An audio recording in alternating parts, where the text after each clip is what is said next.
তিনটি ভগ্নাংশের যোগফল দেওয়া রয়েছে 2/1/24।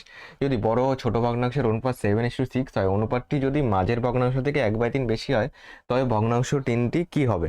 দেখো, তোমার শেষের লাইনটাকে আমরা ফলো করি, এটা কয়েক সেকেন্ডে হয়ে যাবে। অপশন টেস্ট এটা আমরা ফলো করব। ওকে, বাকি এটাকে কাজে না লাগিয়েও কিন্তু করা যাবে।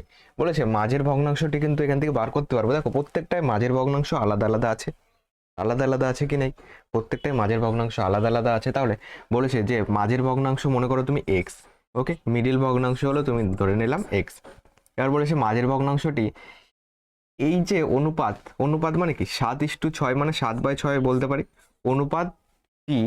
অনুপাতটি যদি মাঝের ভগ্নাংশ থেকে এত বেশি হয়, তাহলে এর থেকে মাঝের ভগ্নাংশ বাদ দিলে 1/3 পাবো, কারণ মাঝের ভগ্নাংশ থেকে এটা বেশি। কত বেশি? এটা বেশি, তাহলে এর থেকে মাঝের ভগ্নাংশ বাদ দিলে এটা পাবো। এবার এখান থেকে ক্যালকুলেশন করো। চলো, -x = 1/3, এটা ওপাশে গেলে -7/6। এখান থেকে লসাগু কত? 6 লসাগু 3 × 2 = 6, 2 - 7। এখান থেকে হচ্ছে -x = 3, 5 × 2 = 7, -5/6। মাইনাস মাইনাস কাটো, তো x এর মান কত পাচ্ছি? 5/6। তাহলে মাঝের ভগ্নাংশ 5/6 হবে, এটা তো কনফার্ম। প্রত্যেকটাই মাঝের ভগ্নাংশ আলাদা আলাদা আছে। দেখো 5/6 আছে ডিতে, ডি কারেক্ট অ্যান্সার।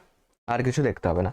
বাকি চাইনি, তিনটে ভগ্নাংশ চেয়েছে, মাঝের ভগ্নাংশ তো অপশন তিনটেতেই আলাদা আছে, তো অপশন টেস্ট করলে ডি সরাসরি কারেক্ট অ্যান্সার হবে।